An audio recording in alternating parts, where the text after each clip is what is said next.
Por que é que quanto mais você se entrega, mais ele pisa? Porque a doçura vira veneno na boca do narcisista. Talvez o que chamamos de bondade seja, na verdade, um convite disfarçado ao massacre psíquico. Carl Jung nos alertou: aquilo que negamos em nós mesmos se manifesta no outro com o rosto da destruição. Será que sua gentileza é apenas uma máscara para o medo de ser rejeitada? Ou seria um pacto silencioso com a própria sombra? Você já notou que o narcisista nunca ataca quem impõe limites? Ele fareja o coração frágil como um predador fareja a presa. E é nesse silêncio de quem não quer incomodar que ele finca as garras mais profundas. Mas o que há por trás dessa aparente fraqueza? Será mesmo fraqueza ou uma programação inconsciente que te mantém acorrentada ao papel da vítima dócil? Jung diria que o inconsciente coletivo adora esse teatro e você, talvez sem saber, ainda esteja representando. E se sua bondade for um feitiço? Um acordo antigo, herdado talvez, onde a obediência era o único caminho para ser amada? E se esse feitiço só puder ser quebrado quando você tocar na raiva que reprimiu por uma vida inteira? Aquele instinto selvagem, primitivo, que você sufocou para parecer gentil, educada, aceitável. Será que é exatamente essa luz apagada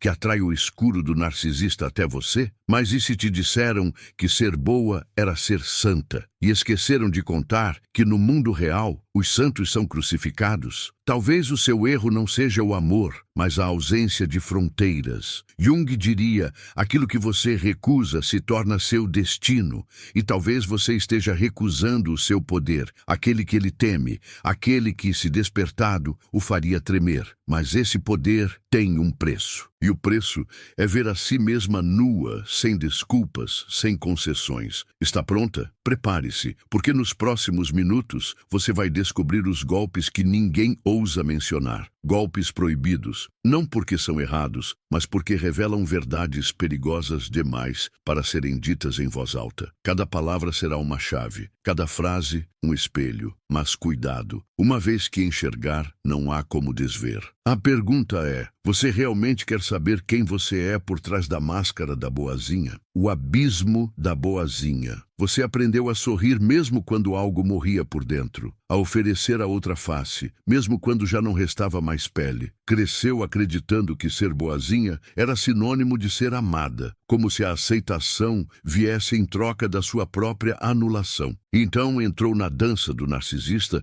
sem perceber que ele não se interessa por mulheres inteiras, mas por fragmentos. Quanto mais partidos, melhor. O narcisista não procura amor.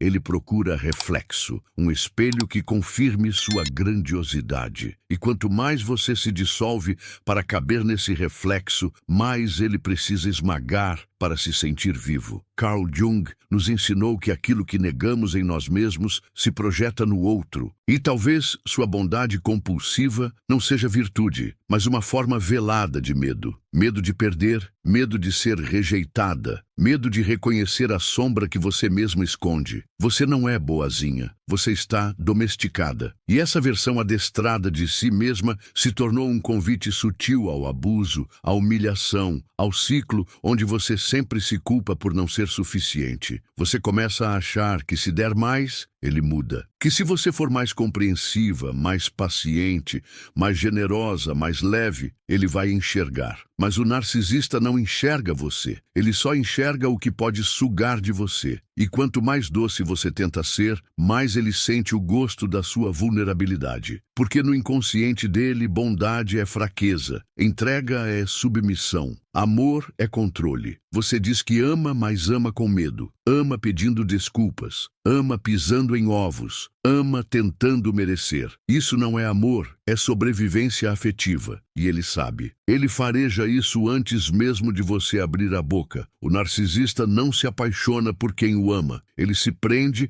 a quem o confirma. A sua dor não o comove. Ela o alimenta. E é aqui que a realidade começa a rachar. Porque lá no fundo, você sente. Você sabe que algo está errado, mas não consegue parar. Algo te mantém ali, congelada, paralisada, esperando que um dia ele veja o seu valor. Mas esse dia nunca chega, porque o narcisista não vê o outro, ele o molda. E você se deixa moldar, porque acredita que se ele te aceitar, você finalmente vai se aceitar também. Mas Jung diria que esse movimento não é externo, é interno. O outro só te domina enquanto você mesma estiver dividida, enquanto não integrar sua raiva, sua força, sua verdade, enquanto ainda acreditar que ser boa é se calar. Você não nasceu para agradar, você nasceu para ser inteira, e toda vez que tenta caber no espaço que ele te oferece, você trai a mulher que poderia ser. Esse é o ponto onde muitas desistem, onde a mente diz foge, mas o coração diz fica, e no meio desse abismo interno, você se perde de si mesma. Começa a esquecer o som da sua própria voz. Começa a se convencer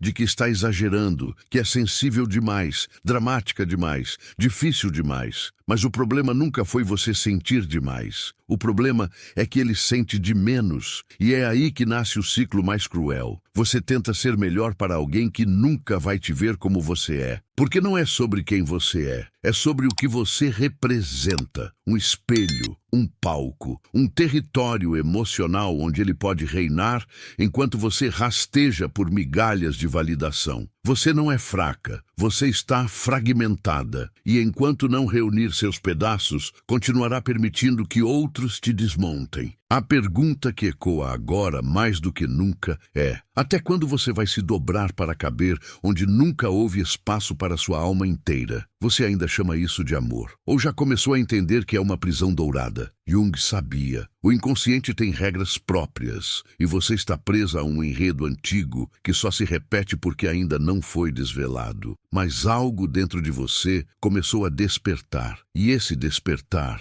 é perigoso. E então vem o segundo golpe. Mais sutil, mais perverso, mais silencioso. O golpe da servidão emocional. Aquele que te faz acreditar que, se você se doar o bastante, ele vai mudar. Que se você sacrificar tudo, inclusive a si mesma, ele vai finalmente perceber o que tem nas mãos. Mas Carl Jung já havia alertado. Tudo aquilo que fazemos sem consciência acaba nos consumindo. E esse segundo golpe não é imposto, ele é aceito. Você o acolhe como uma penitência disfarçada de amor. Você começa a fazer mais, a resolver os problemas dele, a justificar os acessos de raiva, os silêncios frios, os olhares cortantes. Você assume a culpa até pelo que não causou. Toma sobre si a dor de dois, enquanto ele nem se dá o trabalho de carregar a própria sombra. Você cozinha a relação com ingredientes invisíveis, esperança, perdão e promessas. E acredita que se continuar tentando, vai conseguir reverter o roteiro. Mas esse roteiro não foi escrito por você. Ele foi escrito por traumas, por expectativas nunca atendidas, por pais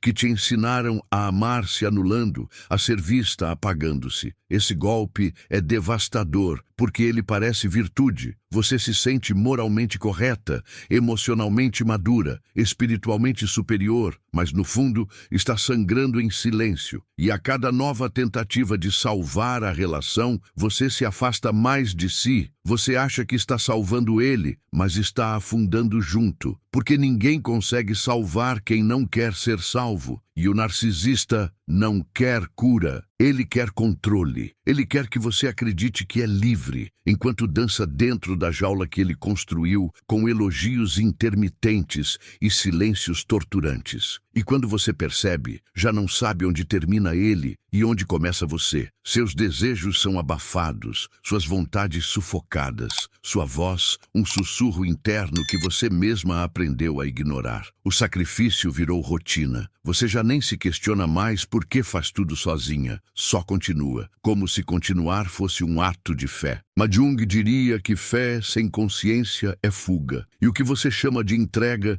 pode ser, na verdade, um medo ancestral de ser deixada. Porque lá no fundo, o abandono te assusta mais do que o abuso. Você se tornou sacerdotisa de uma religião que te exige cada vez mais renúncias. Amor virou altar e você, a oferenda. Mas quem está rezando por você? Quem está cuidando das suas feridas? Quem está perguntando se você dorme bem, se ainda sonha, Se ainda lembra como era sorrir sem medo? Ninguém. Porque você ensinou ao mundo que se basta, quando na verdade está em pedaços. E cada pedaço esconde uma história que você nunca contou, um trauma que você guardou como quem protege o agressor. Esse segundo golpe é silencioso. Ele se instala como uma doença invisível. Você parece bem, age bem, trabalha, cuida, resolve, mas por dentro você está ausente. Se afastou de si para manter uma relação que só existe porque você a sustenta. E ainda assim, ele te humilha, ele te rejeita. Ele aponta seus defeitos, suas falhas, seus exageros, porque quanto mais você dá, mais ele exige. O narcisista não conhece gratidão, ele conhece carência de adoração. E quando você entrega o mundo, ele quer o universo. Mas tem algo dentro de você que começa a gritar, uma voz antiga, uma chama esquecida. Ela te pergunta: quando foi que você começou a chamar sofrimento de lealdade? Em que momento você deixou de ser mulher e se tornou uma extensão do outro? Carl Jung falava do processo de individuação, a jornada para se tornar quem você realmente é. E isso exige ruptura, exige desobedecer à máscara, exige morrer para a personagem da boazinha, da salvadora, da mulher que engole tudo para manter o laço. Mas esse laço está te enforcando. E então, sem aviso, vem a raiva. Não aquela que destrói, mas a que revela. A raiva que você negou por anos, que você chamou de imaturidade, que você escondeu para continuar sendo a que entende tudo. Essa raiva é sagrada. É ela que começa a dissolver o feitiço, porque o amor verdadeiro começa onde termina a autoenganação. Quando você para de esperar o reconhecimento do outro e começa a enxergar a si mesma inteira, indomável, viva. Nesse segundo golpe, o narcisista não te destrói à força. Ele te convence a se destruir por amor, e você obedientemente aceita, até que um dia algo quebra, um silêncio se impõe, um vazio grita mais alto, e você entende, essa relação não é feita de dois, ela é feita de um que se alimenta e outro que se consome. E então vem a dúvida que abre a ferida: e se eu parar de tentar? E se eu recuar? Será que sobra alguma coisa além do medo? A resposta não virá de fora, ela não virá dele. Ela virá de um mergulho interno que assusta, que dói, mas que cura. Jung dizia: aquilo que você precisa encontrar está onde você menos quer olhar. E talvez o lugar mais sombrio agora seja dentro de você mesma, mas é exatamente ali que mora a chave. A chave para sair da prisão que você jurava ser abrigo. A chave para reverter o golpe que você acreditava ser amor. Você respira fundo. Tenta se convencer de que está tudo bem, que as coisas vão mudar, que aquele elogio que ele te deu, mesmo que raro, é um sinal. Um sinal de que ele está vendo, de que no fundo ainda há amor. Mas é aí que se instala o terceiro golpe, o mais sorrateiro, o mais perigoso, o mais confuso. O golpe do elogio como armadilha. Carl Jung já dizia: o que te afaga te controla. E esse golpe não vem com gritos, mas com sorrisos. Não vem com ofensas,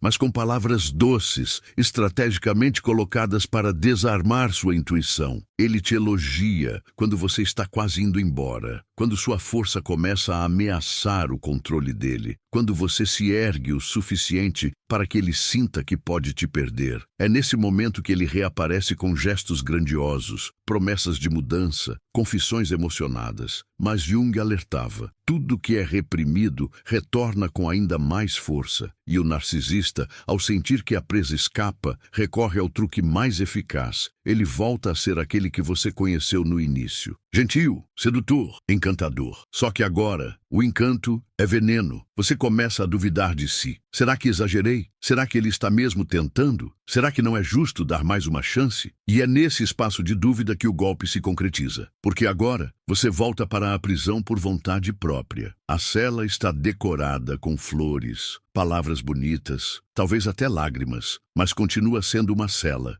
E cada elogio que ele te oferece carrega uma corrente invisível. Você se emociona, mas se aprisiona. O terceiro golpe é um teatro, mas um teatro onde você também atua, porque em algum nível você quer acreditar, quer voltar ao começo, aquele começo cheio de promessas, de olhares intensos, de conexão, o início que parecia mágico, mas que Jung chamaria de projeção, porque o que você viu nele nunca foi real. Foi a imagem do que você precisava sentir, refletida num rosto que apenas simulava reciprocidade. E aqui começa o loop mais cruel. Quanto mais você é manipulada, mais tenta se convencer de que há amor. Você começa a colecionar migalhas como se fossem banquetes, a celebrar cada elogio como se fosse prova de transformação. Mas isso não é amor, é condicionamento. O narcisista te treina emocionalmente. Ele sabe quando dar, quanto dar e principalmente quando tirar. Ele cria escassez para manter o controle. E o elogio vira isca, doce, delicada, eficaz. Você se pega ansiando por aprovação. Por um você é incrível, vindo justamente de quem te destrói. Isso tem nome. Jung chamaria de complexo inconsciente. Uma ferida emocional primitiva sendo ativada por alguém que sabe exatamente onde tocar.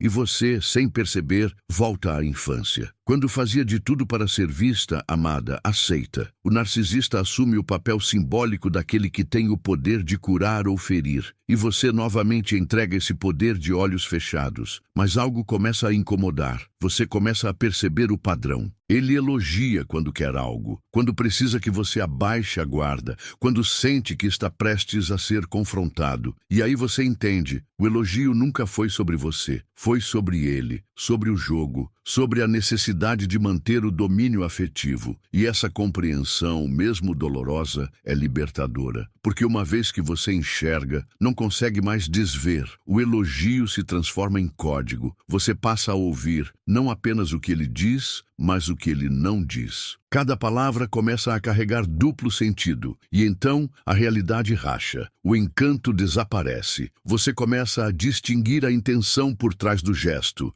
começa a ver que aquele "você é tudo para mim" sempre vinha depois de um erro dele, que aquele "você é a mulher da minha vida" sempre surgia quando você ameaçava ir embora. Não era amor, era controle camuflado, e o que antes te emocionava, agora te dá calafrios. Porque você entende, e entender é o início da libertação. Jung dizia que aquilo que está inconsciente te governa, e você o chama de destino. Mas agora, esse destino começa a se desfazer. Você começa a se observar, a sentir o incômodo antes do encantamento, a desconfiar do elogio antes de se entregar. E então, o feitiço perde a força, porque o feitiço só funciona enquanto a vítima acredita na ilusão. E agora você respira diferente. Não porque ele mudou, mas porque você começou a voltar para si. O terceiro golpe, que antes te paralisava, agora te desperta. E no lugar do encantamento, nasce a lucidez. Uma lucidez que assusta, porque tira o brilho do conto de fadas, mas também liberta, porque te devolve a chave da própria história. Você já não é mais aquela que espera elogios. Você começa a se tornar aquela que reconhece a própria luz, mesmo que ninguém a aplauda. Há um momento em que você sente que tudo o que faz, absolutamente tudo, será usado contra você. Não importa o quanto se esforce,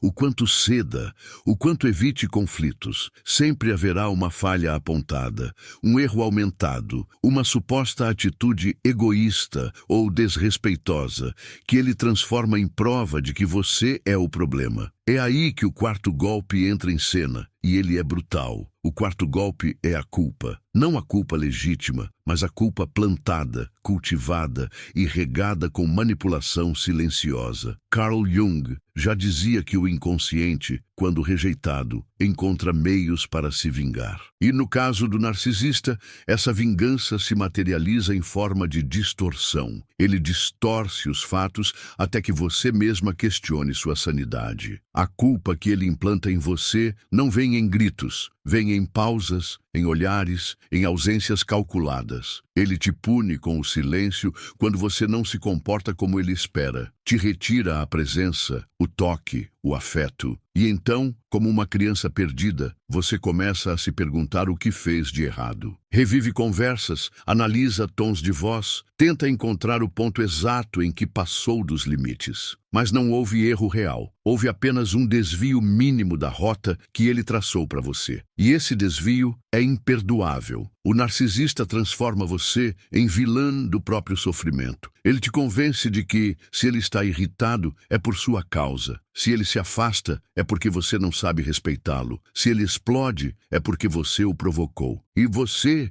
carregando traumas antigos e memórias afetivas distorcidas, começa a acreditar. Começa a andar sobre cacos de vidro emocionais, tentando não fazer barulho. Mas quanto mais se silencia, mais o grito interior cresce. E essa dor sem nome vai te corroendo por dentro. Você já não sabe se está sendo justa ou cruel, gentil ou manipuladora. A culpa te faz duvidar das próprias intenções. E é esse o objetivo dele, que você se torne inimiga de si mesma. Que diante de cada desentendimento, em vez de confrontá-lo, confronte a si. Que peça desculpas, que se rebaixe, que implore por reconciliação, mesmo sem saber exatamente pelo quê. O quarto golpe não te rasga por fora, ele apodrece por dentro, lentamente, silenciosamente, implacavelmente. E a dor mais cruel é perceber que você começou a se policiar. Você mede as palavras, modula o tom de voz, revisa mensagens antes de enviar,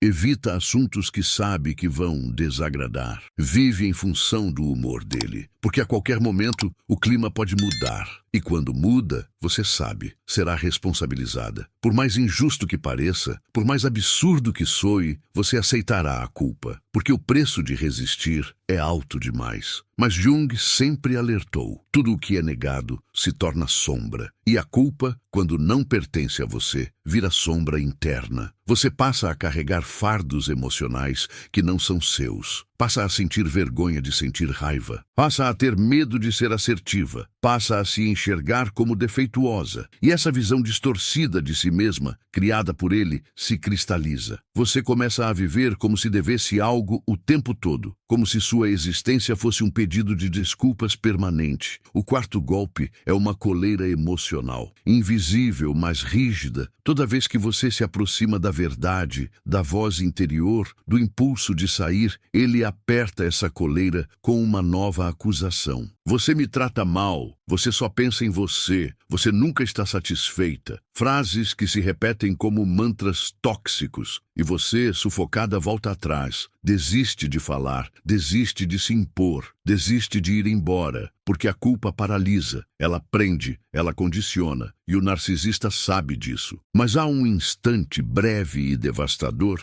em que você acorda no meio da noite com uma pergunta que ecoa como um grito silencioso: e se eu não for culpada? E se tudo isso for uma armadilha emocional para me manter pequena? E se eu tiver acreditado em uma mentira tão bem contada que se tornou verdade dentro de mim? Nesse momento, algo se quebra, uma rachadura se abre, a luz começa a entrar. E pela primeira vez, você começa a duvidar da culpa, não de si. Essa dúvida é o início da libertação. Porque, como ensinou Jung, a cura começa quando você se torna consciente do que antes era inconsciente. A culpa só te domina enquanto você acredita nela. Mas quando você investiga, quando ousa questionar, quando recolhe fragmentos da sua dignidade espalhados pelos cantos da relação, o quarto golpe começa a perder a força, a coleira afrouxa, a dor ainda pulsa, mas agora vem com lucidez. E você percebe que há um mundo fora da prisão emocional. Um mundo onde suas emoções não são crimes, onde suas vontades não são ofensas, onde sua voz não precisa ser editada. O quarto golpe tentou te fazer esquecer disso, mas algo em você, antigo, profundo, inquebrável, se recusou a morrer. E é essa centelha que agora começa a crescer. A dúvida se transforma em coragem, a culpa em fúria justa e a fúria em movimento. Você chega num ponto em que se olha no espelho e não se reconhece mais. Não sabe se aquilo que sente é real, se aquilo que pensa faz sentido, se aquilo que vive tem mesmo acontecido como acredita. As memórias parecem distorcidas, os acontecimentos embaralhados, as conversas nebulosas. E você começa a perguntar para si mesma: será que eu estou ficando louca? Essa dúvida não nasce de dentro. Ela foi plantada. E esse é o quinto golpe,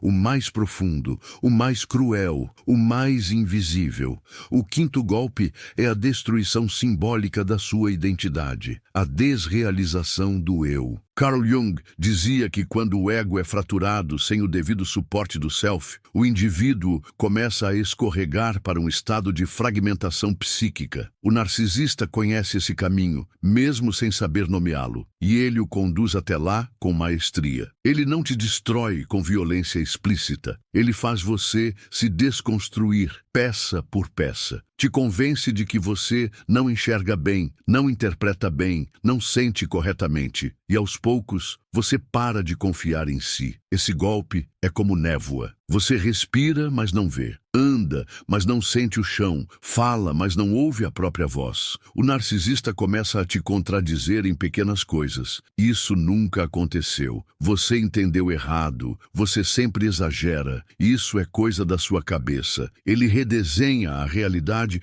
como um pintor distorcendo uma tela até que a imagem original desapareça. Mas o problema não é ele redesenhar. É você aceitar a nova imagem como se fosse verdade. Porque lá no fundo, você já não sabe mais no que acreditar. E quando você perde a referência interna, ele vence. Esse quinto golpe é psicológico, espiritual e existencial. Ele não mira o corpo, mira o centro. Ele não quer te machucar, ele quer te desmontar. Quer que você viva em dúvida permanente, porque quem duvida de si não age. Quem não age não ameaça. E quem não ameaça é fácil de manter. O narcisista quer que você dependa dele até para saber o que está sentindo. Quer ser o intérprete da sua alma, o tradutor da sua dor, o curador da ferida que ele mesmo abriu. E você, sem perceber, começa a buscar nele as respostas que só você poderia encontrar. Começa a perguntar se está certa, se exagerou, se foi dura demais, se está louca. E ele responde com ternura ou com desprezo, dependendo do que for mais eficaz naquele momento. Carl Jung dizia que o mal mais profundo não é o sofrimento,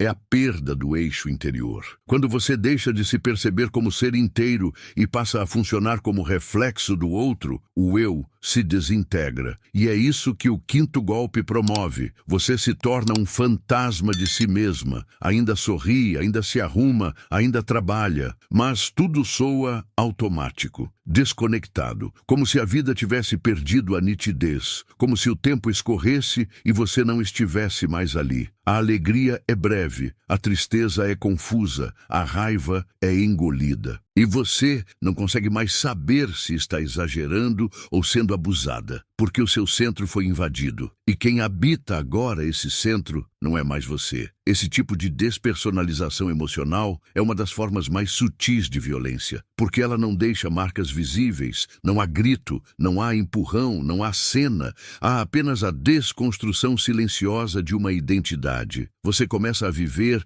como quem pede desculpas por existir, como quem precisa de permissão para sentir, como quem perdeu o direito de confiar no próprio coração. E o mais aterrorizante é que muitas vezes o mundo de fora continua elogiando esse relacionamento, dizendo que vocês combinam, que ele é tão inteligente, que você tem sorte, mas por dentro algo em você grita. Esse grito é a centelha da consciência que ainda resiste. É o self junguiano, aquele núcleo inabalável dizendo: você ainda está aqui, ainda há alguém aí dentro. Ainda que soterrada por camadas de dúvida, medo e manipulação, sua alma não foi destruída, apenas esquecida. E o quinto golpe só se sustenta enquanto você estiver adormecida. Quando começa a despertar, tudo treme. Você começa a perceber pequenos absurdos. Frases que antes passavam despercebidas, agora doem. Situações que você aceitava agora parecem intoleráveis. Você começa a recordar com clareza, a reconstituir conversas, a montar o quebra-cabeça. E lentamente, o véu da desrealização começa a cair. O golpe se desfaz quando a luz da consciência atravessa as brechas da ilusão. Jung dizia: não nos tornamos iluminados ao imaginar figuras de luz, mas sim ao tornar consciente a escuridão. E essa escuridão agora está se revelando. Você pode até não saber o próximo passo, pode ainda se sentir confusa, fraca, com medo, mas algo mudou, porque o que era inconsciente agora pulsa com força. E uma vez que você vê, que você sente, que você entende, não há como voltar. O quinto golpe tentou apagar sua essência, mas a essência verdadeira não se apaga, ela apenas silencia. E quando volta, volta com fome de verdade, com sede de liberdade, com uma fúria doce de quem se lembra, enfim, de quem é. Às vezes, o que chamamos de amor é apenas o eco de uma infância ferida tentando ser ouvida. A boazinha que você aprendeu a ser não nasceu do amor, mas da sobrevivência. Ela é a criança que descobriu cedo que para merecer carinho precisava sumir, que sua raiva assustava, que sua autonomia era perigosa, que seu brilho incomodava. E então você apagou as luzes internas para ser aceita. Mas agora o escuro já não é mais refúgio, é prisão. E você sente, algo dentro de você está se movendo. Um sussurro antigo que diz: eu não aguento mais ser metade. Você percorreu labirintos de silêncio e se vestiu de bondade, até que a dor se tornasse invisível até para você mesma. Mas o narcisista, ele vê, ele fareja exatamente onde sua alma se curvou. E é ali que ele ataca, não com força bruta, mas com veneno delicado, com elogios que aprisionam, com ausências que dominam, com gestos que parecem amor, mas são armadilhas. Carl Jung dizia que tudo o que negamos nos persegue. E talvez o seu maior cárcere não seja ele, mas o que você silencia em si para mantê-lo. Você deixou de ser protagonista da própria história para atuar num roteiro que não escreveu. E, no entanto, seguiu decorando falas, assumindo culpas, implorando migalhas como se fossem troféus. Mas a alma não aguenta viver compactada. Chega uma hora em que o corpo começa a gritar, um cansaço sem nome, uma angústia que não passa, uma sensação constante de que algo está errado, mesmo quando tudo parece calmo. Isso não é loucura, é sua verdade tentando emergir. Os 5 golpes não foram apenas dele, foram pactos que você aceitou inconscientemente, pactos herdados, pactos repetidos, pactos emocionais que te ensinaram a amar com medo. Mas Jung dizia: onde há medo, há sombra. E agora você já viu, já tocou as bordas da escuridão, já sentiu a queimadura do real. Não dá mais para voltar ao personagem. Porque quando a consciência desperta, ela te rasga, mas também te cura. Não se trata de vencer o narcisista. Trata-se de reencontrar a si mesma no espelho depois de anos sendo reflexo de outra dor. Trata-se de desfazer os nós que te ensinaram a amar sendo menos, de reconectar sua voz ao seu ventre, de dizer basta com o peito aberto, não para brigar, mas para voltar. Voltar para o centro, para o lugar de onde você nunca deveria ter saído. Cada frase dita aqui não é um diagnóstico, é um espelho. E espelhos não mentem, eles mostram. E às vezes, mostrar é o que basta para que algo mude. Porque quando você vê, você não consegue mais desver. E quando sente, não consegue mais se calar. Você não é louca, fraca, exagerada.